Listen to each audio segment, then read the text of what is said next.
Hello, everybody. My name is Zerduku, and this is another a book episode. And my sister is now ready to read the next one. This is Operation Chimera, and if you guys remember from my YouTube channel, Renzo did a terrible job of reading it. But not only has it been edited, but also my sister's better at reading. Wow, way to dish your friends like that. What the heck? Eh, who cares? But It's okay. anyways, They get them back, I'm trust me. not gonna be on a second headphones anytime soon. I'm gonna grab something to eat after I get off of here. But in the meantime, my sister's gonna start reading. As usual, read the title and stuff like that, You and already begin. did.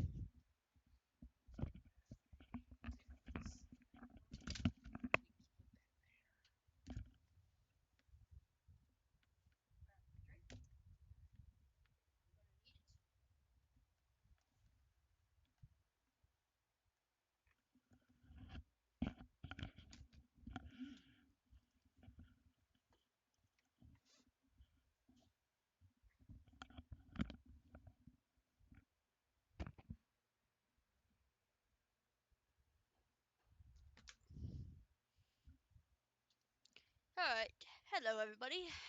It's Akari here. Uh, Operation Chimera. Season 1, Book 1. December, 3 years before World War II, on a very cold, snowy night, a Nazi army truck is driving up a winter mountain.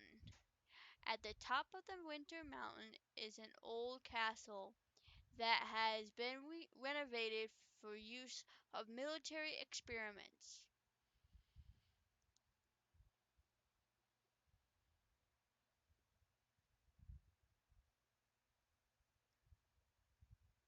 Waiting for the truck is a professor with a sinister grin, and he's bald with sunglasses.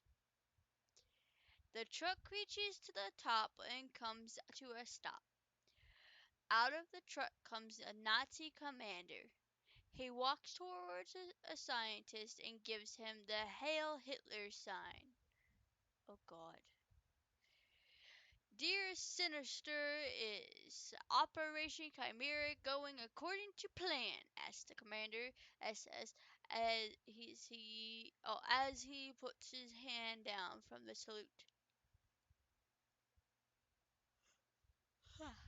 It seems that Hitler continues to underestimate my project.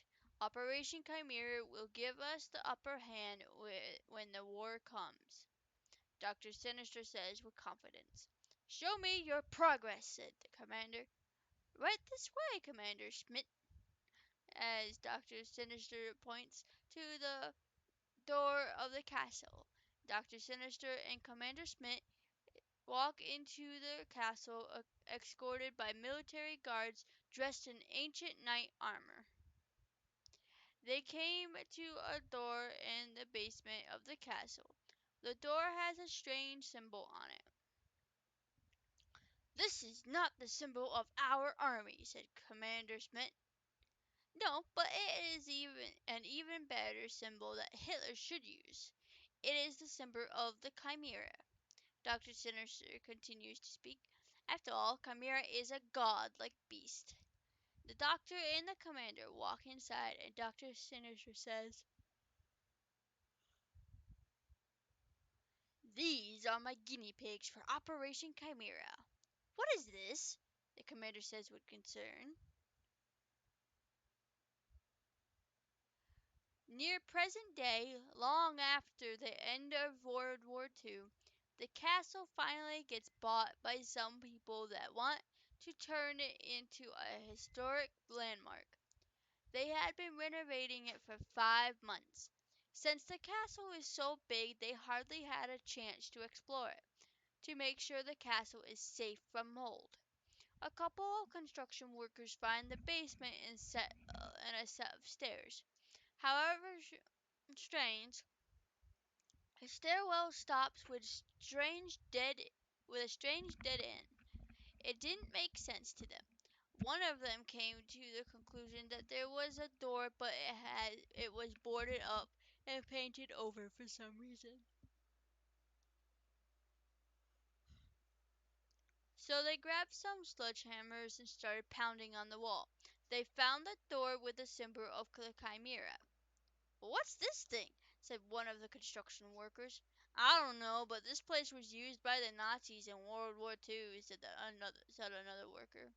"That's not the Nazi symbol. What is that?" said the construction worker. "Let's stop asking questions and just take a look," said the construction worker. They opened up the door and find a sealed room full of cobwebs and strangely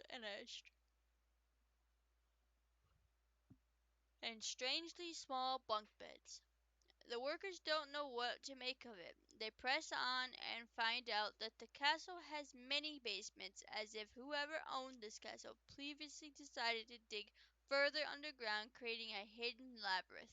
Continuing on, the workers find a giant metal door, too huge to open by themselves. They get others to help, and as a team they open it up, and inside they find dozens, if not hundreds, of isolation chambers. With the most disturbing thing inside is children frozen and asleep. My God, what kind of cruel monster did this? Some of them aren't even teenagers. "Some of these are 10-year-old children," said the construction worker. After all the children were found they were thawed out and taken to psychiatrists and doctors to do mental and physical exams on them before assigning them to adults. These children needed to be checked thoroughly. Then after a successful checkup they would be assigned to adults without children. 7 different doctors were assigned to examine them and assign them to their adults. What the doctors could all agree on is they could not determine how long they had been frozen or what they had been frozen for.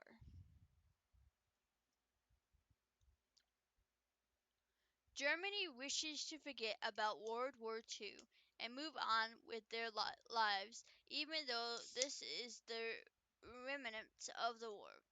So weeks later, nearly half of the kids were assigned to parents, and the rest were put in orphan homes. Before school started, some bullies cornered a kid with glasses and a green book bag and a blue shirt.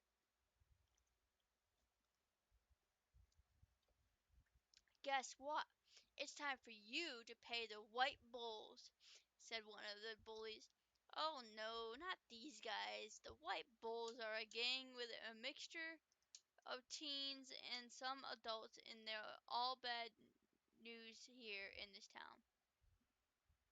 "What did you do?"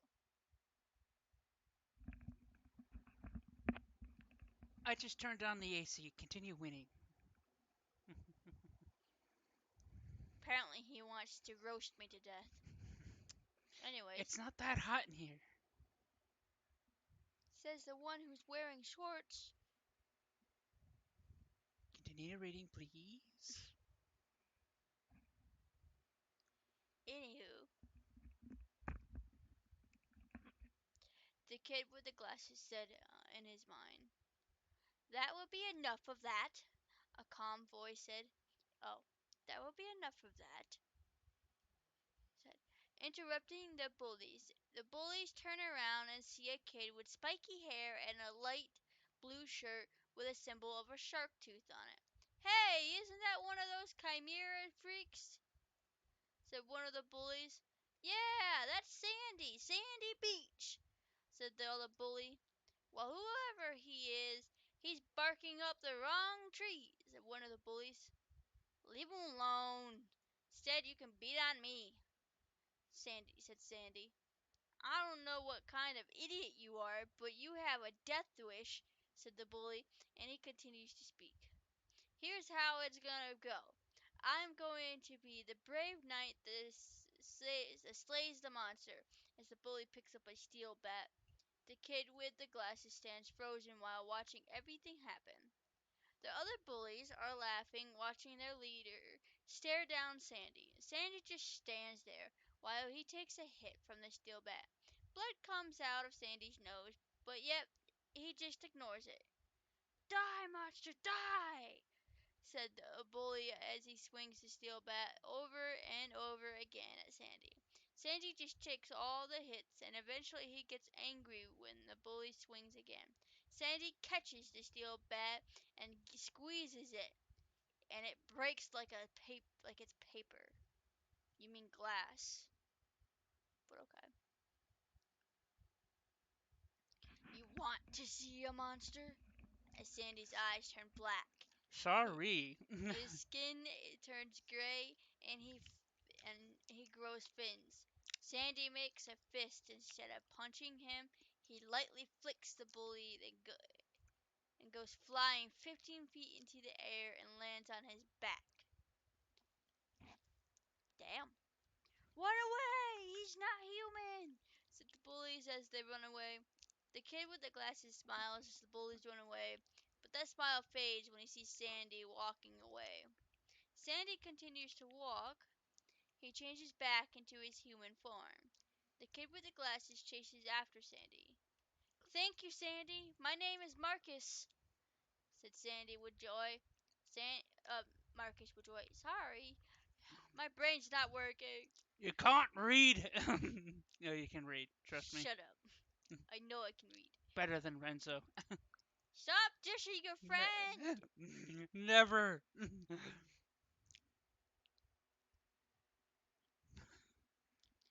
Anywho, Sandy just ignores him. Hey, do you want to be friends? Said Marcus with excitement. We, Kymera, have no friends, and for good reason. We are even distant from our parents, or should I say foster parents. We have no real parents. We don't even belong in this time, said Sandy with a gloomy voice. Damn, you are very depressing. You definitely need a friend, said Marcus. He's annoying. Does the city ever shut up? Sandy thought in his mind. Sandy continues to think to himself, now, why do Kymera have no friends and are very distant from their parents? There are so many reasons why, you see. Here in Wintertown, where it even snows in the spring, is located in Germany, where they wish to forget about World War II. We Kymera are remnants of the war so many people wish to forget about us, our existence. Plus, we're all made to be super soldiers.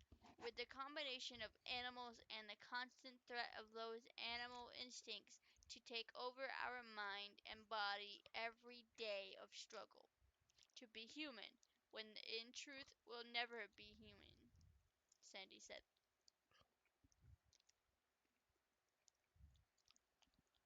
Sandy and Marcus walked to school through the gloom of Wintertown.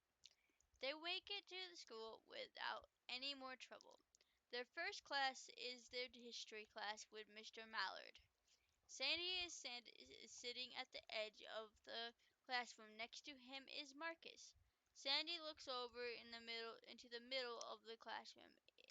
He sees Eliza Black, somebody he knows as a chimera. Mr. Mallard begins his class.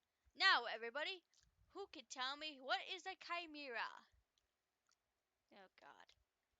Mr. Mallard waits for a few seconds until one of the bullies who attacked Marquez before school answers. A human monster with a thirst of human blood, said the bully. Mr. Mallard then responds, well, the chimera is not human according to Greek mythology. A chimera is a beast with a lion's and goat's head on a lion's body, with dragon wings and tail of a serpent of the beast. Wow. Do you know your Greek mythology?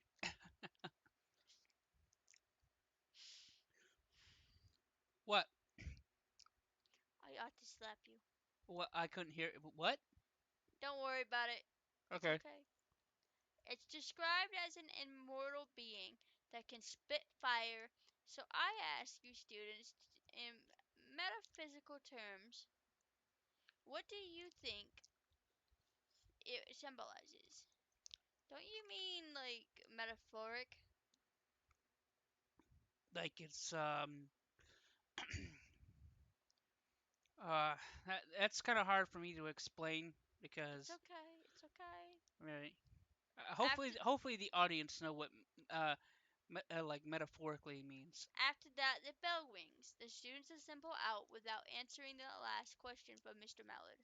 A few classes later, gym class starts. The gym teacher lines up the students to the climbing wall. The teacher gives the class a warning.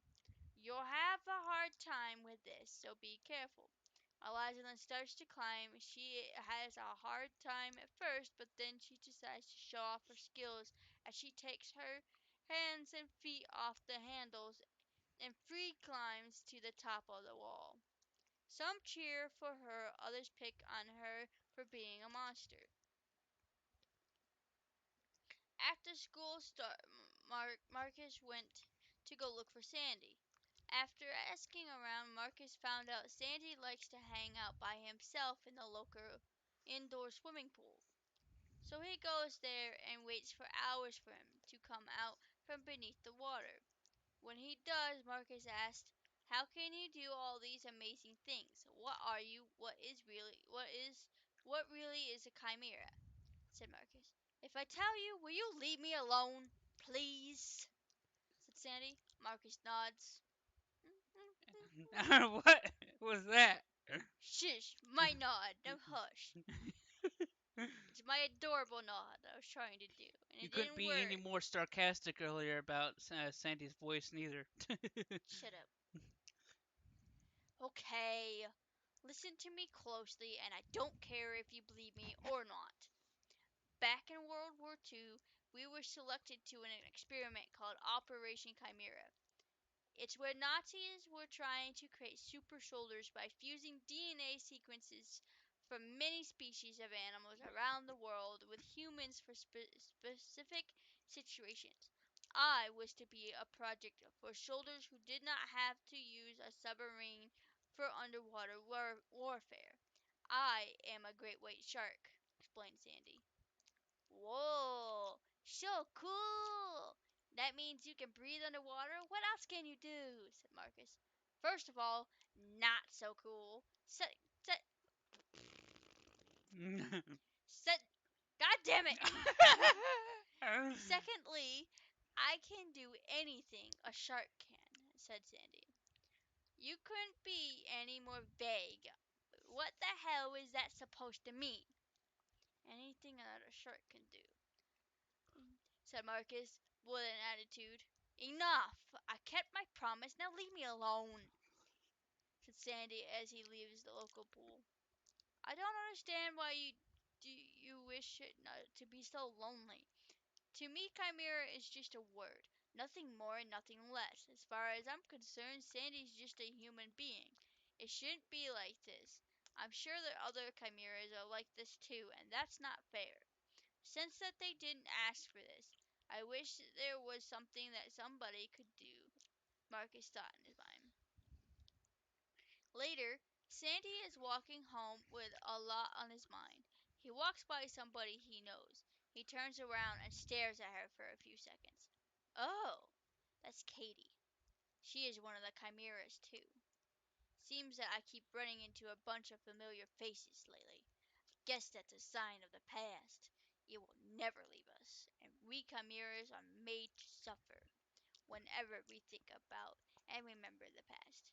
As for the normal people, I bet they don't have problems like that, Sandy thinks in his mind, as he watches Katie continue to walk in the opposite direction. Katie makes it home. "I'm home," Katie says. There was no answer back, and she remembers her foster parents' work late. So Katie goes to her room, lays down on her bed, and turns on some music to relax. Meanwhile, Sandy gets home. and walks in without saying anything and tries to go to his room, but Sandy's foster mother was home. She hears him and quickly turns in his direction as he proceeds to his room. "What did your father and I say you must always do when you get home? Say you're home. Let us know you're here, because we love you," said Sandy's foster mother. Sandy listens to her. He just looks at the wall and ignores her. "Yeah, whatever," Sandy said with a sigh. Sandy goes to his room, lays down on his bed, deep in thought. Meanwhile, Eliza makes it to her house. "Hello, I'm home," Eliza says with no enthusiasm. "Hello, Eliza. The school called, and I'm not completely pleased with you right now. You have to stop showing off. Just because you're able to climb up walls doesn't mean you should. People would pick on you for that," said Eliza's mother. "I don't know about you, but I thought it sounded pretty cool or sort of amazing," said Eliza's father. Eliza's mother hits her father with a newspaper lightly and says, "We are not complimenting her on this," she says with a hint of disappointment. Whack.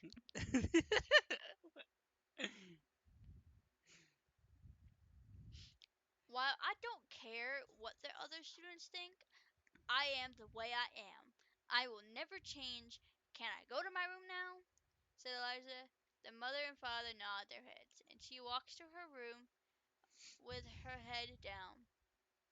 Sandy falls asleep. He has a nightmare about his past, his thoughts of when the Nazis were experimenting him with the others.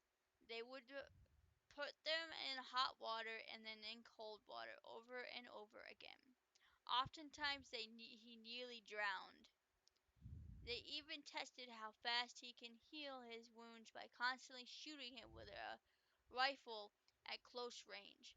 Sandy wakes up with black eyes and his hands are webbed like a duck's foot. There are claw marks on his wall, and the wall is torn up. "Just a dream," Sandy says calmly to himself.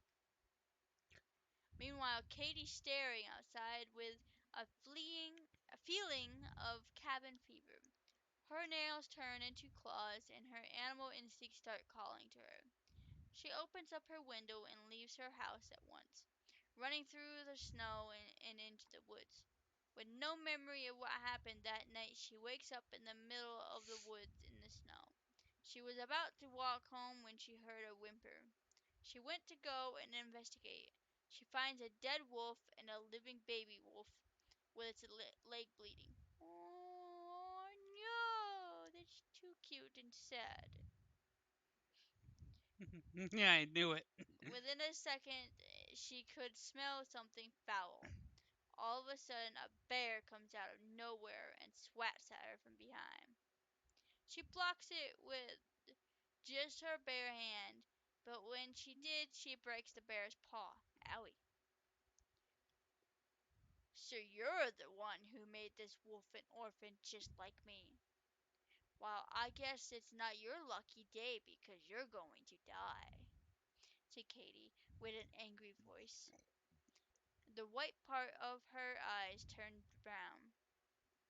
She grows white fur, and her fingernails become claws.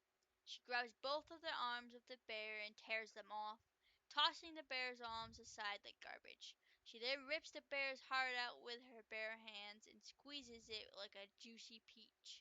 Ew, but cool. As the blood pours out of the heart over her blood-soaked fingers, the bear falls to the ground. Steam rises from the open chest where the heart used to be. Blood drips into the snow from the bear's chest, the snow instantly turning red. Shortly after, she turns back to normal self. She picks up the small white puppy and brings it back to her garage, and she cares for it until it was time for her to go to school. So when Sandy gets to school, and he is in the hallway ready to put everything in his locker, he is interrupted by Marcus. Sandy, I know you told me not to bug you anymore, but this is urgent. I heard from around the school that the White Bulls are not happy about what you did to their gang, said Marcus with worry in his voice. Why are you so worried? And why should you care? The truth is, I don't care, said Sandy. Yeah, what you don't understand is the White Bulls are a gang led by a Chimera just like you. Don't you feel responsible or even scared? Said Marcus. All of a sudden, Sandy stops walking. A chimera, you say? Who could be so cool to lead the White Bulls? Sandy says condescendingly. Marcus, time to go to class, said Sandy. I noticed Sandy didn't say anything. He knows something that I don't. What could it be? Marcus thought to himself. Marcus and Sandy get to class on time along with the others. While everyone is taking their seats, Marcus thinks to himself, what I learned from the internet and rumors about the Chimera is there is at least 14 of them here in Germany. The rest are scattered across the world in different orphan shelters and with foster parents. If Sandy's telling me the truth, which I don't doubt, the fact is that the Nazis were experimenting with different animals. And that means each chimera has their own individual animal that they are a part of. Sandy is a shark, and apparently Eliza is a chimera too, but I don't know what kind of animal she is fused with. Luckily, messing around with DNA is currently illegal, so this incident will never happen again. At least I hope it doesn't. I was in fear for the future of mankind and, of course, our planet. Marcus continues to think. But that still begs the question, which of the chimeras that exist in Germany would be leading the White Bulls? Well, if it's called White Bulls, wouldn't it be some sort of fucking white bull?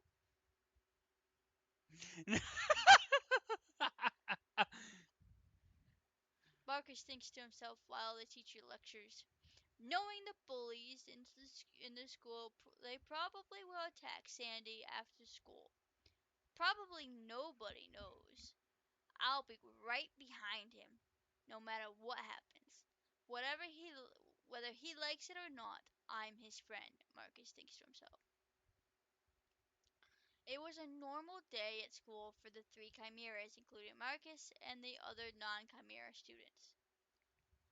Normal people talk with their friends sometimes, gossip and studying, reading, listening to their teachers, or sometimes ignoring them like any other day at school. Marcus continued to try to bug Sandy and try to become his friend and drink break. Well, what's the matter? They're Kari or Dry Tilly. throat. Oh, what's with the noise? Just your throat. Never mind.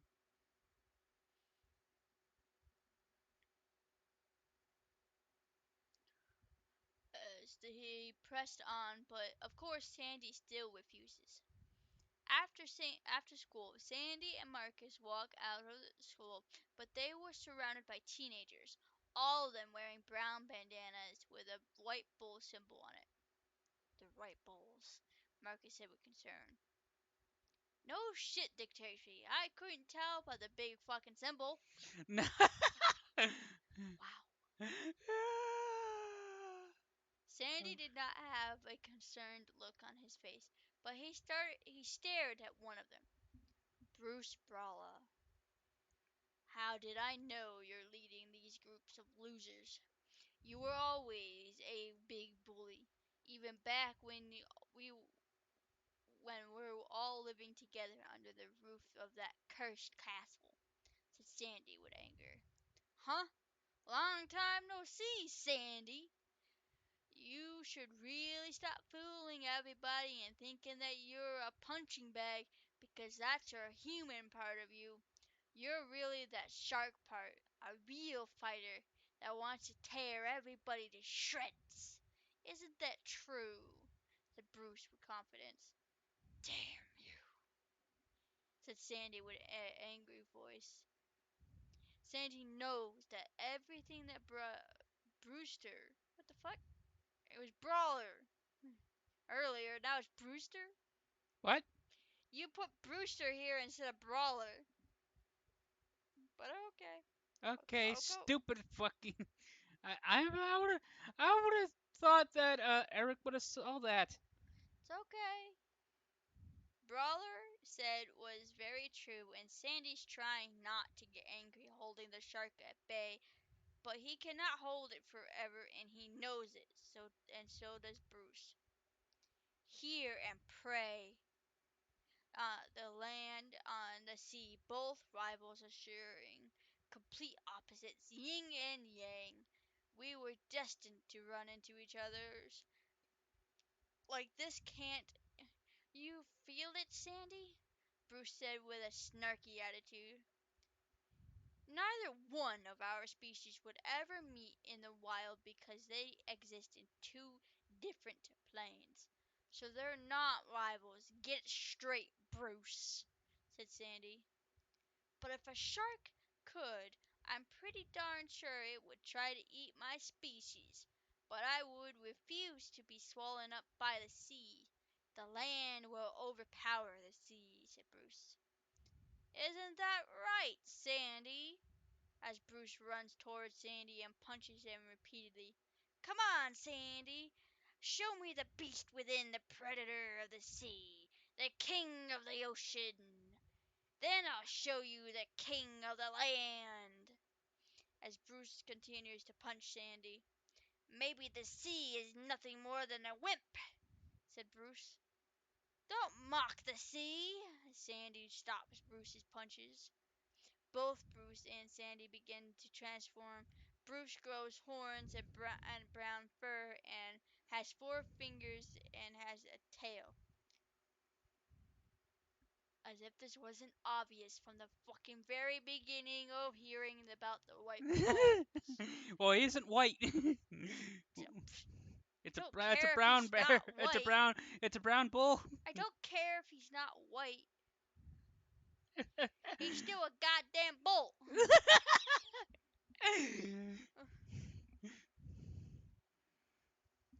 Sandy's entire skin turns gray. His eyes turn black. And he has webbed claws, and half his body is the head of a shark. What? Bruce is a minotaur? Said Marcus. I gave him a really snarky attitude on that one. What? I said I gave him a snarky attitude on that one. Oops. When Sandy and Bruce swing a punch, their fists collide, creating a force of a hurricane, ripping a swing set out of the concrete. Damn. Nice. Please put this in an anime. Yeah, I'm lots of anime reference in these books. All the normal people trying to hang on for their lives so they don't get blown away. The gust of wind so powerful it shatters the glass throughout the whole school. Watching them fight is like watching a hurricane rip trees from the land into the air. We can't stay here, we'll die. Oh shit, wrong person. We can't stay here, we'll die, said Marcus. I have to agree. Let's get the hell out of here, said one of the white bulls. Then the white bulls and Marcus scatter and run away from the fight. With no one left to watch, the fight rages on as Sandy swings his claws at Bruce's face and connects. Whap! The claws rip Bruce's face, sending blood through the air. But the wounds heal quickly. Bruce swings a punch at Sandy and it hits. When Sandy gets punched, he goes flying into the forest and he smashes through 5 different trees, leaving a crater in the ground. Bruce walks towards him, takes another swing, but Sandy blocks it. As he does this, the ground beneath him cracks with a loud explosion, creating a shockwave across the land. The people in the town notice the loud exploding noises and look into the forest. All of a sudden, a tree falls out of the sky and lands on top of somebody's car. More and more debris fall from the sky, and the people are quickly in panic disorder. They run as far away as possible. I hope you have car insurance. The two beasts continue to tangle. As Bruce swings a punch at Sandy, Sandy blocks it and grabs his arm and bites it.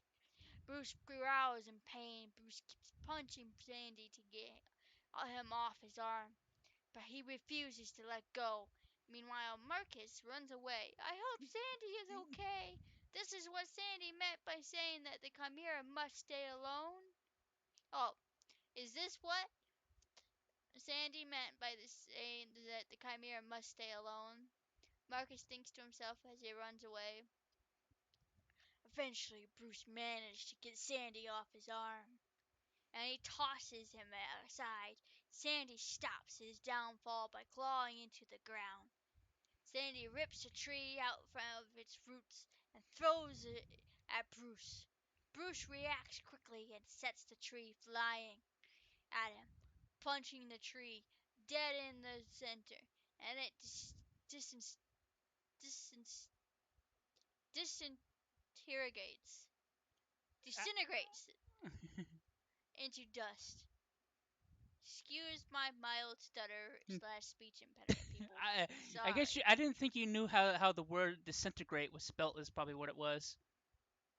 Yeah. Disintegration. Shish. Behind the smoky dust of the tree, Sandy comes out of nowhere viciously with a growl and bashes Bruce in the face with his claws. More blood flies into the air. Sandy continues his claw attack, attempting to rip Bruce's face off. Bruce takes his hooves and steps on Sandy's feet, crushing bone and flesh. Sandy growls in pain and bashes Bruce's ear so hard it brings Bruce down to his knees in a painful and dizzying way. Sandy recovers quick, and to his feet he does a roundhouse kick, making Bruce go flying, slamming into a boulder, shattering it to pieces. After Bruce gets back up, Sandy and Bruce growl at each other. That was awesome. To be continued. I bet Corey's like, oh, that was getting interesting. I'm pretty sure the audience, when they actually hear me reading that, is going to be like, What? What'd you say? I said, I'm pretty sure the audience, when when they get to this part, and I said the to be continued part, they're going to be like, oh man, I wanted to hear the rest of that. That was a pretty crazy fight. Um, but however, I will say it's probably not my best writing, but it wasn't that bad, Well, right? this is Akari and Sudoku signing out. I didn't say. Fine, we'll end it.